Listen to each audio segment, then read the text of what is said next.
Welcome back to Velshi on MSNBC. I'm Charles Coleman Jr. filling in for Ali today. Now, since returning to office, Donald Trump has dismantled decades-old agencies and initiatives which were initially designed to protect Black Americans and other marginalized communities. He has justified these actions by claiming he's rooting out racial discrimination disguised as diversity, equity, and inclusion. But as Pulitzer-Prize winning journalist Nikole Hannah-Jones points out in a new essay for the New York Times Magazine, in just months, Trump has managed to upend 6 decades of civil rights progress. And here's how. He's effectively dismantled the Office of Federal Contract Compliance Programs. This is the very agency created to enforce the Civil Rights Act and to prevent discrimination in employment tied to federal dollars. He's also gutted the funding and staff needed to investigate and fight housing discrimination. He shuttered the Office of Environmental Justice and External Civil Rights, which addressed the fact that Black communities are disproportionately exposed to toxic pollutants, pesticides, and waste. He's also closed the Department of Veteran Affairs Equity Office. Now, that office was dedicated to addressing the racial disparities in how disabled veterans receive compensation. He shut down regional civil rights offices that were key to fighting discrimination in schools and to enforcing desegregation. And he's even forced schools to eliminate initiatives that diversify teacher pipelines and support Black students to help close the achievement gap. And that's just some of what he's done as part of an sweeping effort to dismantle every program, every office, law, or mandate designed to protect the civil rights of Black Americans and other marginalized communities. These are protections that are still very much so desperately needed as the data continues to show that Black Americans suffer disproportionate discrimination across every sector of American life. Perhaps most disturbingly, he's now using the Civil Rights Division of the Justice Department to enforce executive orders dismantling diversity programs. Nikole Hannah-Jones put it plainly, quote, by deploying the Civil Rights Act against the very people it was created to protect, conservatives hope to get as close to their ultimate goal as possible, repealing it. Joining me now is Nikole Hannah-Jones. She's a Pulitzer-Prize winning reporter, the New York Times Magazine creator of the 1619 Project, and the founder of the Center for Journalism and Democracy at the Howard University, which is probably the most important thing on her resume. Nikole, good morning. Thank you so much for being here. Always a pleasure to talk to you. I read the piece. Phenomenal historical account of the progression of both civil rights in America and their dismantling. One of the central themes that I think is really important that you talk about, I'd love to expand on, is the notion that regardless of what's codified, if you don't have these agencies and institutions that are intended to enforce the laws that are on the books, it leaves our rights as Black people subject to erasure. Yes, absolutely. Thanks so much for having me on to discuss this piece. And that is really a key theme of the essay. We understand that laws need enforcement when it comes to almost everything except civil rights. We understand that just because you outlaw murder doesn't mean you don't need a police department. It doesn't mean that you don't need an entire system of justice to enforce the laws and make sure that people follow them. Yet when it comes to civil rights, we kind of believe that they're self-enforcing, that just the very existence of those laws are enough to make people end discrimination and for us all to have equality. Of course, that's never been true. So what Trump is doing in his administration is basically, he doesn't have the ability to overturn the 1964 Civil Rights Act or the Voting Rights Act or the Fair Housing Act, but he can gut the entire enforcement mechanism and send the message that if you discriminate, there's no one in federal government that is actually going to enforce the law. So what I tried to show in this piece is we have been here before in America. You know, the entire civil rights movement was fought to really vindicate rights that Black people had already won following the end of slavery. The civil rights acts that were passed in the 1860s, the 14th Amendment, the 15th Amendment. These were laws that had already been passed, and yet they existed on paper. And when you had a federal government and state governments that wouldn't enforce them, it's as if those laws did not exist, and Black people were certainly not protected by them. And so this is the fear, is that we're entering another era like that. You know, Nikole, in your connection to history, the way that you just did, another theme that I noticed when I read the piece was this conversation about how disinformation and distortion of a narrative actually shapes opinions around the necessity for civil rights and how at the turn of Reconstruction, there was an effort by school teachers and textbooks to essentially whitewash history in such a way that made people think differently about the first black Republicans that were elected to the Senate following Reconstruction, following slavery, and how that shaped things, and how now there's also a similar disinformation campaign that has made it seemingly more okay for folks to be not as outraged that civil rights are being erased just 5 years after America's racial reckoning in 2020. Can you talk a little bit more about that?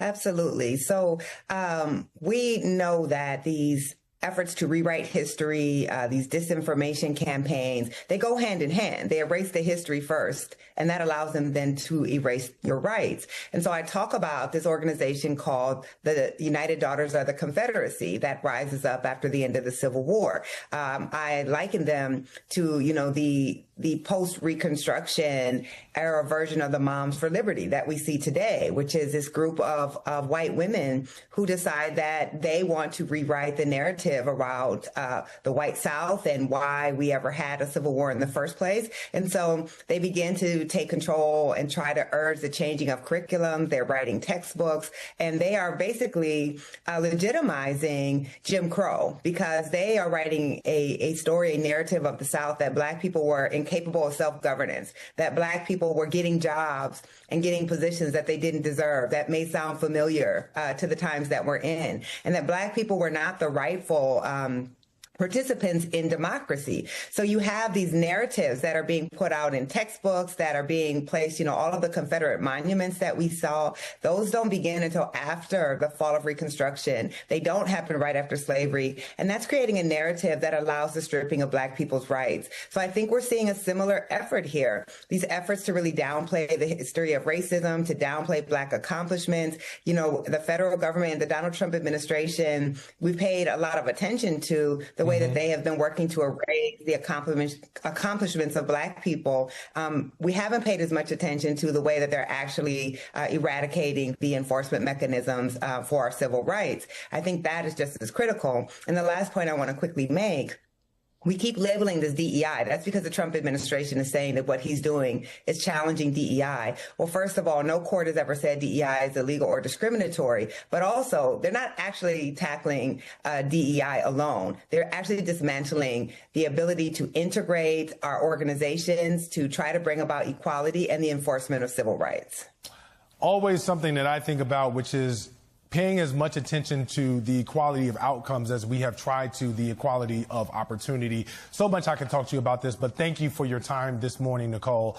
That is esteemed journalist and Howard University professor, Nikole Hannah-Jones. Nikole Hannah-Jones was on, she was on MSNBC a few weeks ago, interviewed by Charles Coleman. And Attorney Charles Coleman Jr. And she was talking about how Donald Trump has upended 60 years of civil rights progress.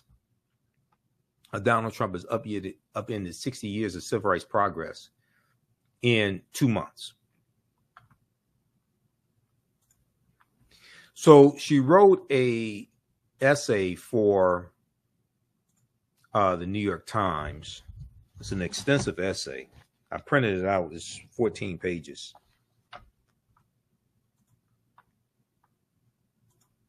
And I'm going to go to that. How Trump upended 60 years of civil rights in 2 months. And this deals with the consequences of elections. This deals with a lot of what I was talking about before the November 5th, 2024 election, warning people about Project 2025. Warning people about Agenda 47, which is the Agenda 47 was Donald Trump's agenda, which mirrors Project 2025. Project 2025 basically tells you how to implement Agenda 47. How Trump upended 60 years of civil rights in 2 months.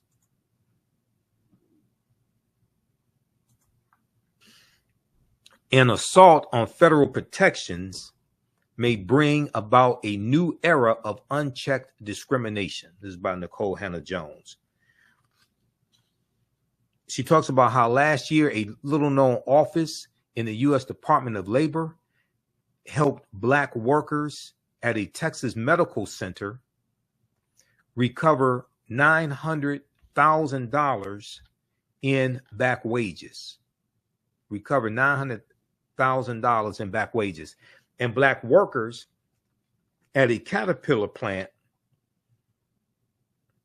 in Illinois recover $800,000 each time over allegations that applicants lost out on jobs because of their race.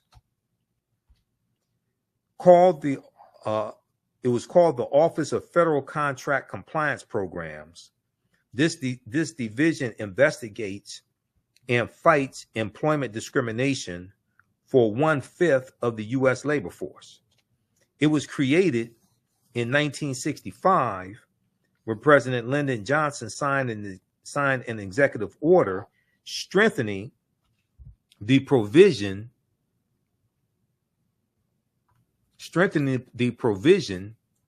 of the Civil Rights Act of 1964 that banned racial discrimination by employers. Okay, so this goes back to Lyndon Johnson. Now, remember, Trump's second day back in office, he rescinded Executive Order 11246, which is affirmative action. That dealt with affirmative action in federal government contracts. Okay. Now, what Nikole Hannah-Jones here is talking about is the Office of Federal Contract Compliance Programs. All right. And this division investigates and fights employment discrimination for 1/5 of the U.S. labor force. It was created in 1965 when President Lyndon Johnson signed an executive order strengthening the provision of the Civil Rights Act of 1964 that banned racial discrimination by employers. Okay, so the Office of Federal Contract Compliance Programs specifically enforced the law among businesses and institutions that contracted with the government or received federal funds. Okay, that's affirmative action. The landmark law also banned segregation and discrimination in all public places, including schools, libraries, restaurants, and buses. For more than 60 years, the executive order helped many thousands of workers who had endured discrimination.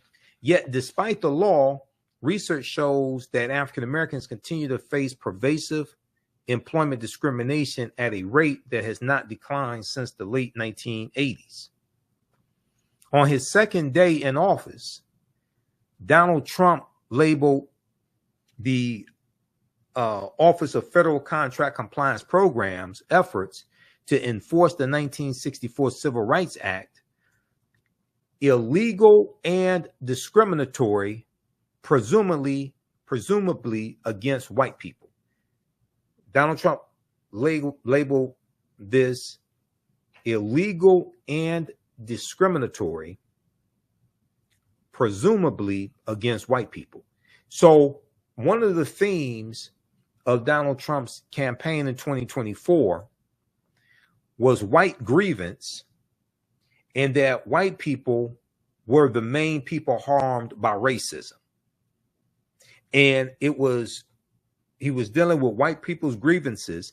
And when you read Project 2025, you see this theme with the attack on diversity, equity, and inclusion, the attack on affirmative action. And they were saying that white people, they're talking about reverse racism, and they're saying that white people were the ones being harmed by all these programs. And Project 2025 was a direct backlash to the racial reckoning that took place in this country after the killing of George Floyd, May 25th, 2020. And since Trump has been in office this 6 months, you've seen a total reversal of all these programs and initiatives from the past 4 years, but he's wiped out a lot of the progress that we've made over the past 60 years, if you've been paying attention to what's going on.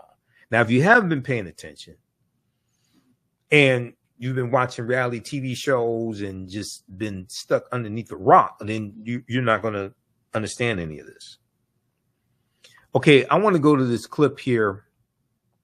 So read the rest of this article because it is deep. Okay.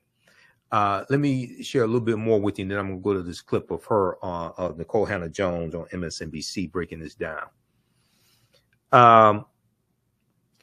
Donald Trump signed his own executive order revoking President Johnson's executive order on behalf of, as he put it, quote, hardworking Americans who deserve a shot at the American dream, end quote. Now, this is the day after, remember when Donald Trump was inaugurated, he said that they were going to fulfill Dr. King's dream, have a colorblind society. He had this brain damaged Negro preacher from Detroit to recite Dr. King's I Have a Dream speech, and none of those people actually understand the speech, because the speech was about dismantling white supremacy and racism. Because in the speech, Dr. King talks about fighting against police brutality.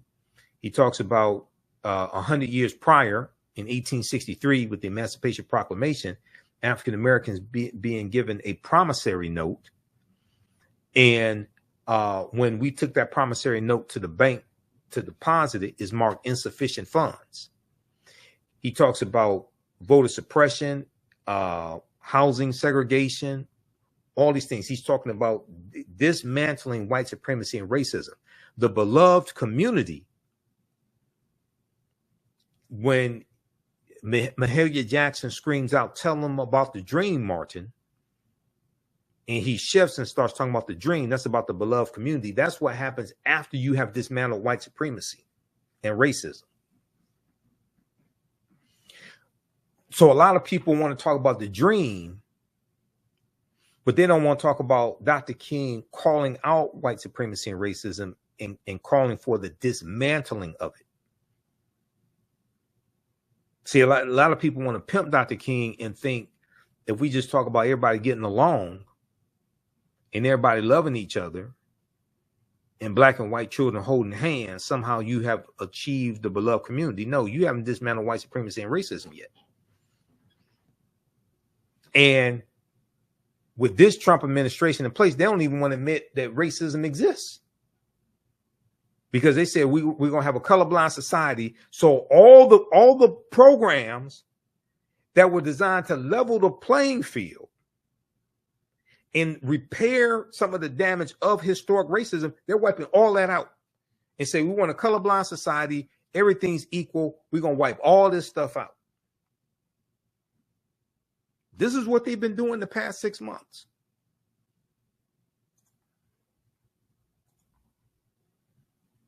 Now, I want the reparations people who said, now pay close attention.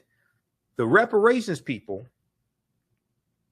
who said, we're not going to vote unless we get reparations. We ain't going to vote for Biden. We ain't going to vote for Biden. We ain't going to vote for Kamala unless we get reparations. Now, what are you getting from Trump? Because Trump said he's going to unleash the police on your ass.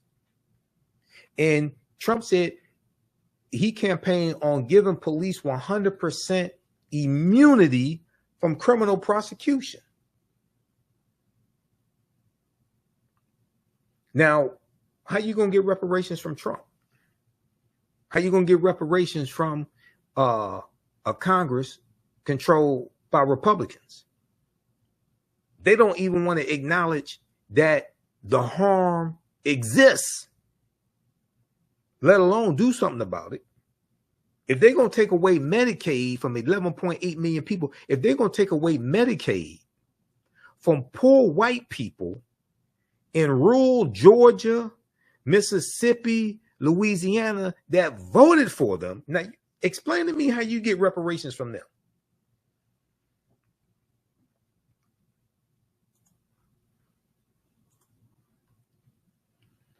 Within the week, Trump's acting Secretary of Labor ordered the Office of Federal Contract Compliance Programs to, quote, immediately cease and desist all investigative and enforcement activity, end quote, and close all open cases. A few weeks later, the OFCCP's acting director proposed slashing its staff by 90%. Now, the attack from Doge on cutting the federal government, gutting the federal government of employees, 2.3 million federal employees, gutting it, 19% of the federal employees are African American. So when you talk about gutting the federal workforce, you're talking about defunding Black America. You're talking about negatively impacting us financially and our health care through our jobs. We're paying for homes, paying for mortgages. We're paying for children in college.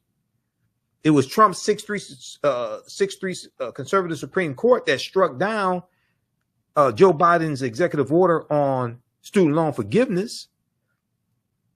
And African Americans disproportionately carry student loan debt. That would have greatly helped many of us. In fewer than 2 months, 6 decades of civil rights enforcement was essentially dead. In fewer than 2 months, 6 decades of civil rights enforcement was essentially dead. Trump has justified these actions by claiming he is rooting out racial discrimination disguised as, quote, wait for it, diversity, equity, and inclusion. What they are doing, this is laid out in Project 2025. What they are doing is using what they call diversity, equity, inclusion in any programs that were remotely beneficial for African Americans. They're saying that we're rooting out discrimination and racism by wiping out these programs that were helping African Americans. And they're calling that DEI, and DEI is wrong. And we want a merit-based society. We want a meritocracy. So we're going to fulfill Dr. King's dreams. We're going to wipe out all these goddamn programs that were remotely helping Black people. And most of Black MAGA is silent while all this is being done.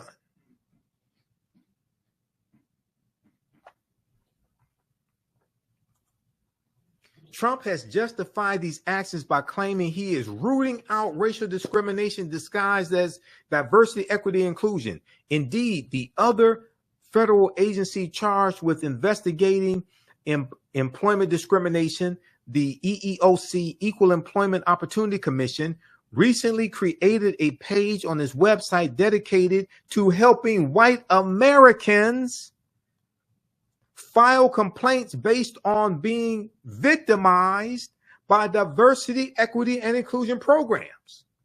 Now, all this was laid out in Project 2025. Now, I was talking about Project 2020. I've been talking about Project 2025 since 2023 because it came out April 2023 from the Heritage Foundation. They put out a 922-page playbook telling you what they were going to do. And people, many of our people still just walking around clueless, dumbfounded. Like, you notice everybody has a smartphone and many of them are dumber than ever. Everybody has a smartphone.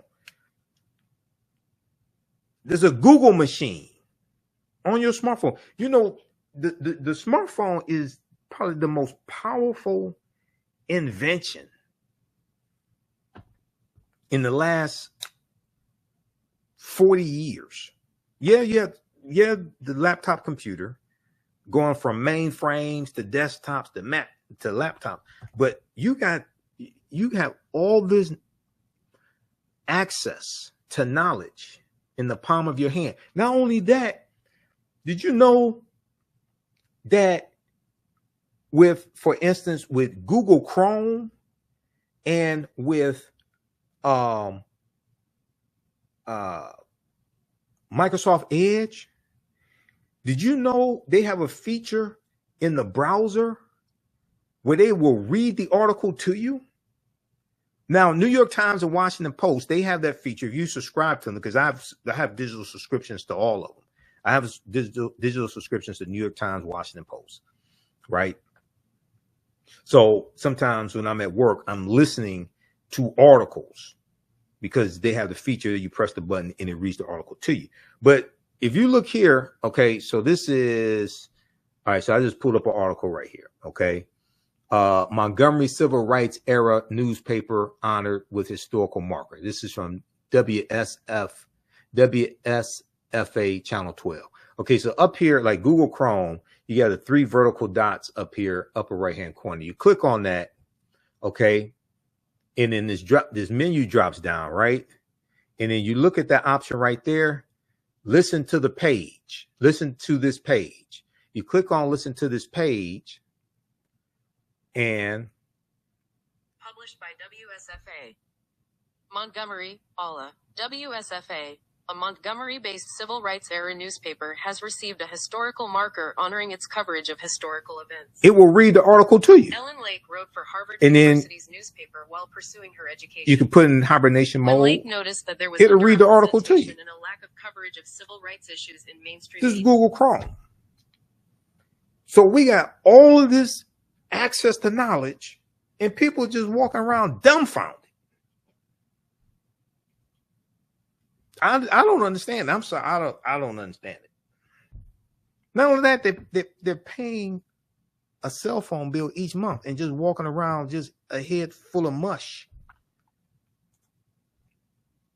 This seems like a fragment.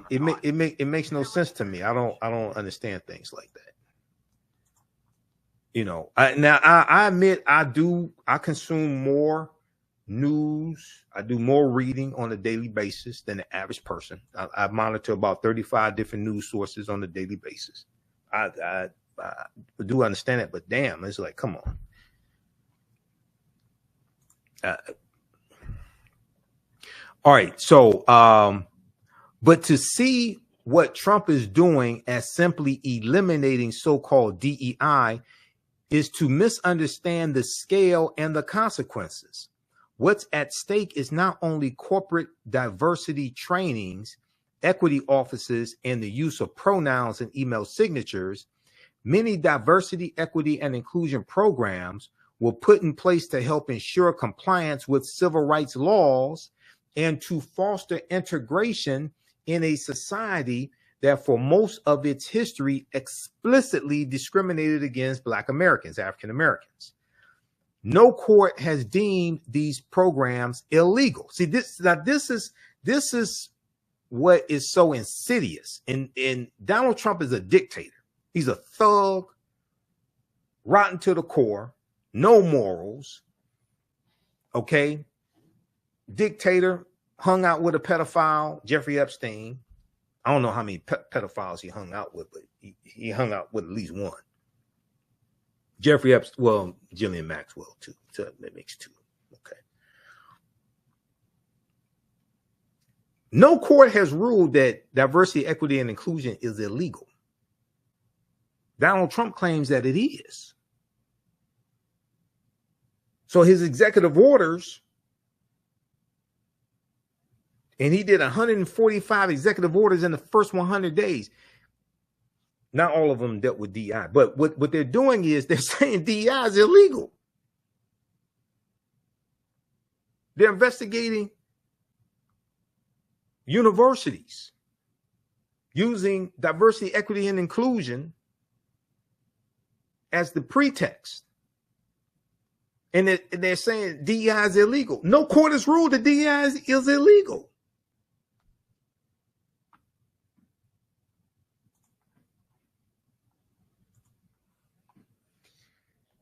No court has deemed these programs illegal. Yet in the opening months of his second term, Trump has capitalized on the unpopularity of equality efforts among some Americans, glibly wielding the language of DEI to initiate the broadest and most significant assault on civil rights and racial integration in the country in more than a century.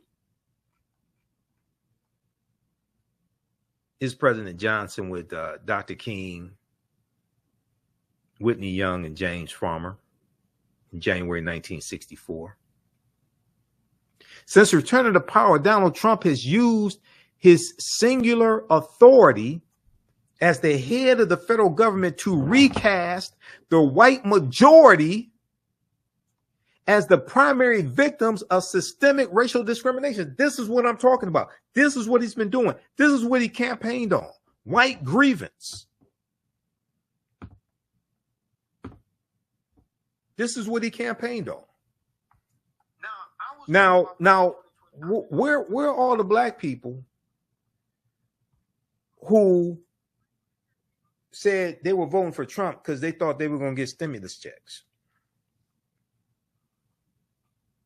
Because they thought he gave them stimulus checks in his first term because he put his signature on them, when actually it was Congress that did that and passed the stimulus checks, part of the coronavirus package. That came from Congress. Article 1, Section 9 of U.S. Constitution, Article 1, Section 9, Clause 7, power of the purse. The ability to tax and spend belongs to Congress. So you had black people saying, we want those stimmies again. Donald Trump didn't campaign on stimulus checks for black people. He did campaign on unleashing the police on your black ass, though.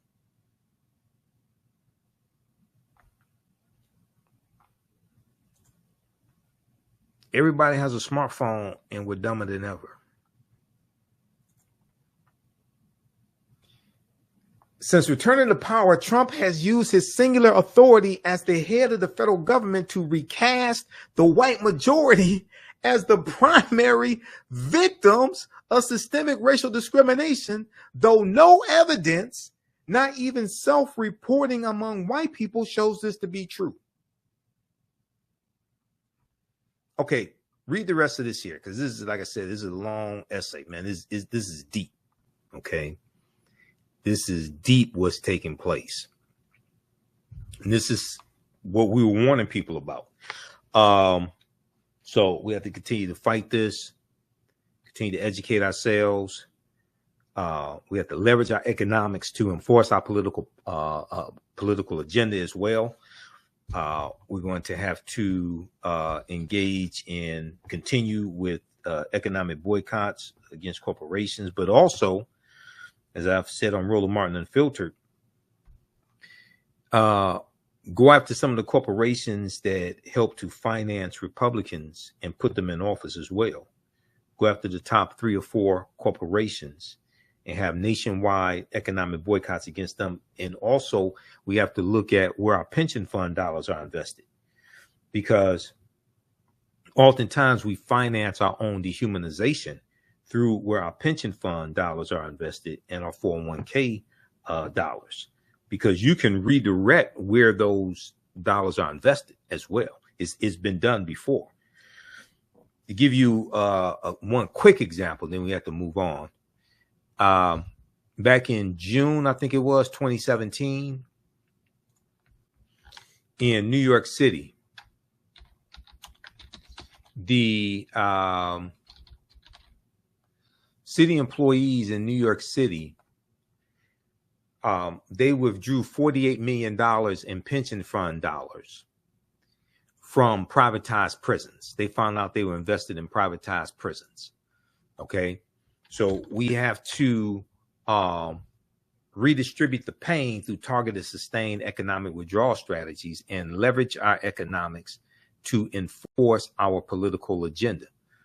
Okay, let's look at this article here quickly. Okay, the city has sold off about $48 million in stocks and bonds of 3 private prisons, according to the controller's office, after a unanimous vote from the fund's trustees. After a unanimous vote from the fund's trustees. The move comes after a scathing federal audit of private prison facilities last year, and after 8 immigrant detainees have died in the last fiscal year while in private immigration detention centers, which house 65% of immigration and custom enforcement detainees. So these private prison companies like Core Civic and Geo Group, they've gotten contracts from Trump, from the federal government, to house migrants, just like they were doing in his first administration, because the private prison companies have financially backed Trump because he supports private prisons.